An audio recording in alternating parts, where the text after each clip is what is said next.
बचपन में ये हमारे घर में अक्सर बनता था। जब भी कोई मेहमान आते तो मेरे घर में चाय के साथ इस नमकीन को जरूर सर्व किया जाता। इसे हम बंगाली में निमकी कहते हैं, जिसे आप शकरपारे भी कह सकते हो। तो आज मैं मीठा शकरपारा बना रही हूँ। जब भी शाम के वक्त आपको हल्का फुल्का कुछ खाने को मन करे तब आप इस नमकीन को चाय के साथ सर्व कर सकते हैं और इसे आप बहुत दिन तक स्टोर करके भी रख सकते हो। तो चलिए इसे बनाते हैं।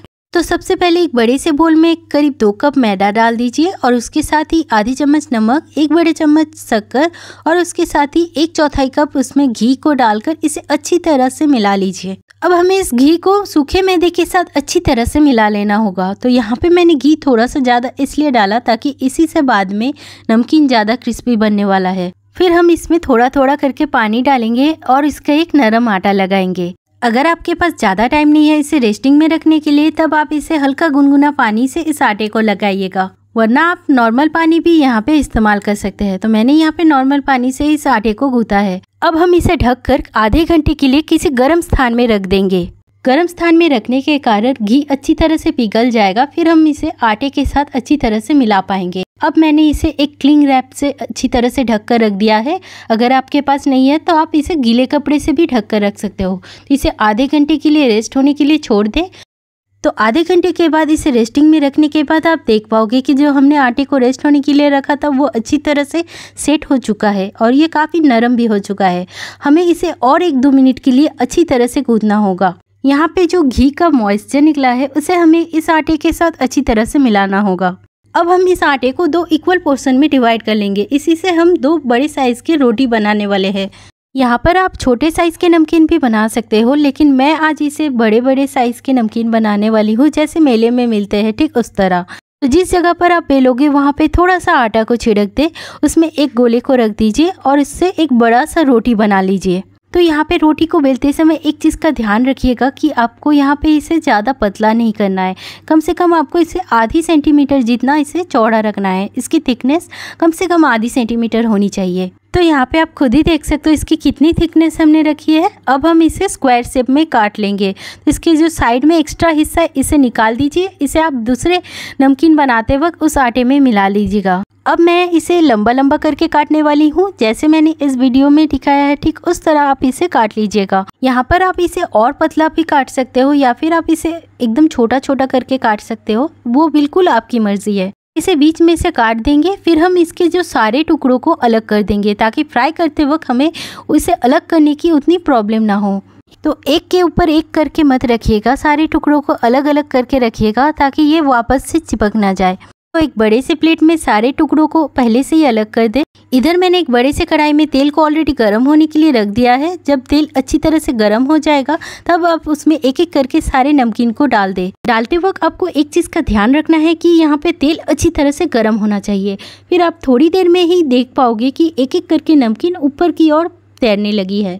अब आप गैस के फ्लेम को हल्का सा कम कर दें, वरना ये तुरंत फ्राई हो जाएगा और उतना फूलेगा भी नहीं। यहाँ पे आप देख सकते हो एक एक नमकीन कितनी अच्छी तरह से फूल चुका है।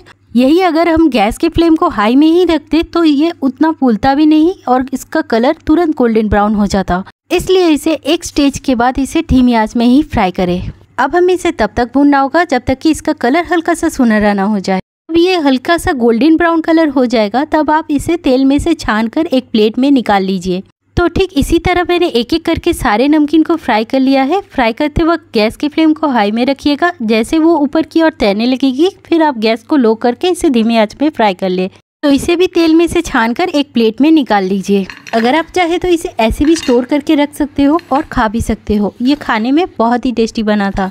तो यहाँ पे आप खुद ही देख सकते हो इसकी थिकनेस मैंने करीब आधी सेंटीमीटर जितनी रखी थी, लेकिन ये करीब 1 सेंटीमीटर जितनी फूल चुकी है। और इसका जो खस्तापन है वो आपको इसकी आवाज़ से ही पता चल रहा होगा कि ये कितना क्रिस्पी बना है।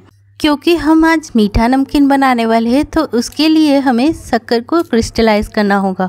अब हम इसके लिए चाशनी को बना लेते हैं। तो दूसरे कढ़ाई में मैंने करीब 1 कप के करीब शक्कर डाला है और उसमें 1/4 कप पानी डाल दें। अब हम इसमें थोड़ा सा करीब आधी चम्मच इसमें इलायची पाउडर को भी डाल देंगे। यहाँ पे मैंने पानी बिल्कुल ही कम डाला है, जस्ट शक्कर नीचे से लग ना जाए उसके लिए। अगर हम ज़्यादा पानी डालते हैं तो इसे सुखाने में भी हमें ज़्यादा टाइम लगेगा। इसे हमें उस स्टेज तक उबालना होगा जब तक ये अच्छी तरह से चिपचिपी ना हो जाए। यहाँ पे आप और एक चीज़ कर सकते हो, ये जांच करने के लिए कि ये तैयार है कि नहीं। उसके लिए एक बोल में थोड़ा सा पानी डालिए, उसमें थोड़ा सा शुगर सिरप को डाल दें।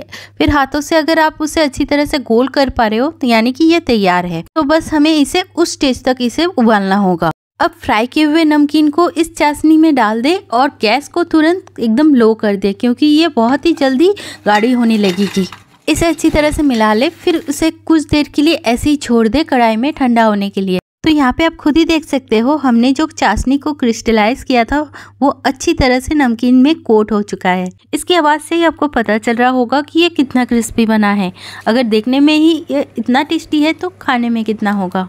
तो अब आप इसे घर पर बनाकर खुद ही स्टोर करके रख सकते हो। उसके लिए आप इसे किसी एयरटाइट कंटेनर बॉक्स में भर दें और ये आराम से 1 से 1.5 महीना चल जाएगा। लेकिन ये उतना दिन बचता नहीं है, उससे पहले ही ख़त्म हो जाता है। तो चलिए, आप सभी को मेरा ये वीडियो कैसा लगा कमेंट बॉक्स में ज़रूर बताइएगा। अगर अच्छा लगा हो तो मेरे इस वीडियो को लाइक, शेयर और मेरे चैनल को सब्सक्राइब करना ना भूलिएगा।